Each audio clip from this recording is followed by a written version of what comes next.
You cannot know Washington until you get to Washington. There was no way any of you would have known what was going on in NDDC until this ad hoc committee was set up.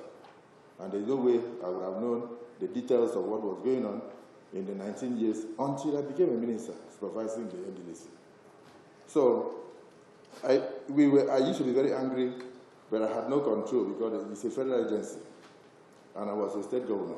But I remember one instance, Ibuno Road from Eket to where they call Openika, where ExxonMobil has their operational headquarters there. NDDC messed up that road for 11 years. One day I went on a visit, 2 years to the end of my tenure, and I got angry. I took over the road. I said, I won't wait for NDDC any longer. They kept variation upon variation, change of contractor. And please, let me even mention something you must note.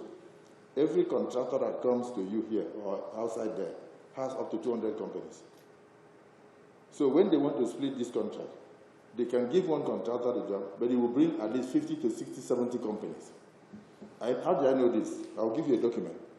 That last Africa thing you are talking about, when I heard about the payment, up to 2.9 billion, immediately I carried the telephone and I asked. They said, yes, that it includes medical equipment, includes this, includes that. I said, stop until we finish with the issue of budget. That was in January. So they did not pay 4 billion, as speculated in the media. They stopped at that 2.9. So when eventually I met somebody in somebody's house, and then the man came and said, oh, this is the man who handled last Africa. I can mention his name, Dr. Lulu. I said, sir, we don't have a budget. That was why I stopped the further payment. I did not authorize that payment. He said, no, you don't need to authorize, because they are segmented within the threshold of the management.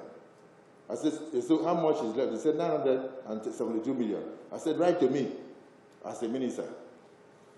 If it is true that we verify and evaluate, that is the instruction I gave to the Executive Director Project. Verify, evaluate, and be certain.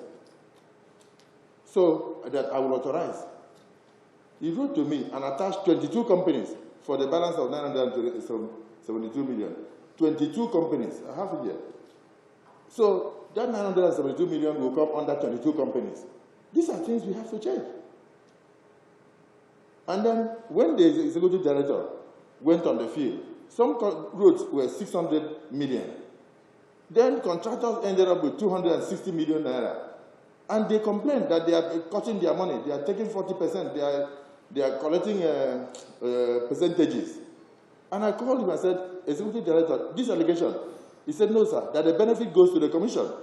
He said, sir, can you imagine in just either 10 or 12 contracts, we save 1.6 billion? Because the contracts, though emergency, were overvalued. The man that collects the money thinks that the commission or the reduction goes to the management, but the reduction goes to the commission. And of course, the press will not want to hear that. Nobody will praise them for that. They will only praise the contractor for saying they collected 30% or 40% of my contract, not knowing that the benefit goes to the commission.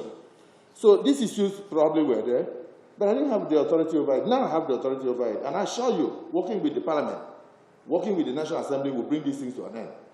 That is why Mr. President is determined to go ahead with the forensic audit, and that's why the June 12th address from Mr. President emphasized on the NDDC in about 3 different paragraphs. It can't be business as usual. Even as I speak with you now, the fact that in 24 years they can move to their permanent head office shows you that it cannot be business as usual. I'm determined to work with you, the Senate and the National Assembly, to bring these issues to an end. So I took over that road. I did not only dualize that road with 4 bridges completed today. If you go there, you drive from Eket straight to Ibuno. Something that never happened before in over 40-something years of operation of Mobile.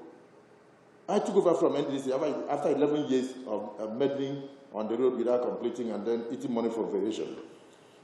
On duplication of departments, the law already has set out departments in the NDDC Act. We will look at it. That is part of what we are doing holistically with the forensic. So we will come back to you if there is need for you to even make those ones. And there were certain departments they created outside the Act. We are going to look at those things. That is why the answer to that is forensic, just a minute, sir. Then the express approval before expenditure. What they call emergency ought to be something like flood, or something that happens that was not expected. But unfortunately, it was widely interpreted to include everything on earth. I don't support NDDC going to purchase a primary school chalk and primary school, two things for the parents to do.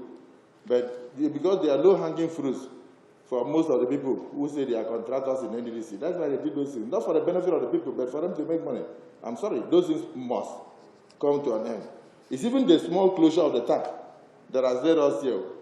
If we had opened the tap, there would be no need for any ad hoc committee. You can see this never happened in 19 years, but it's happening now because somebody has closed the tap slightly, and that's why everybody is panicking. Because NDDC, for me, was not serving Niger Delta. It was just serving greedy politicians and others. So for intervention, whether there's limit, as of now, there's no limit, but I believe at the end of the forensic, we shall, to working with the National Assembly to put a limit on it. And not only that, sir, we will also work with you.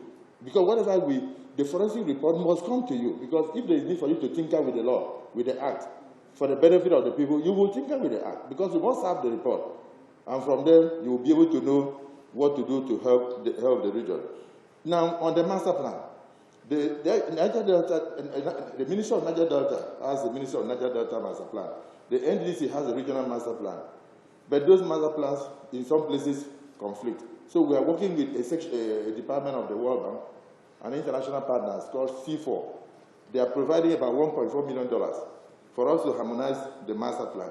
That is already ongoing as I speak with you now. It has reached advanced stage. We want to have one regional master plan for the Niger Delta region so that we do not have duplication of functions, we do not have duplication of projects, and we don't have a situation where there is no synergy between the state government. Most of the NDC completed projects are not owned because they can come to your area and build a health center. And the health center must have been suggested by somebody in Abuja. They don't hand it over to the local government, they don't hand it over to the state government, and it will remain there for 10 years until the building starts to dilapidate. There's no ownership. We must create that synergy between the communities and the projects, between the state governments and local governments and the projects that we are taking down. And then sometimes you see when they were doing verification of projects, they ran across projects that were done by oil companies, but claimed by NDC contractors. They ran across projects that were done by state government. Somebody would go in the night and put up NDDC signboard, and then take pictures and go and collect money in NDDC office. I have, as I speak now, 3.7 billion naira documents of a contract that was given to somebody to do electrification of some areas in Uyo. I had done the complete electrification of those areas going towards Setina.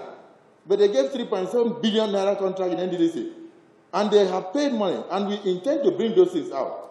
Not just for you to know, but to make sure that we bring an end to those things. Because as a governor, I would not know that the projects I'm paying for are also being paid for by NDDC. So it is the totality of the rot that came to what we call forensic auditing, ordered by Mr. President. So my answer to all the questions, forensic, forensic, forensic. Thank you, Mr. President.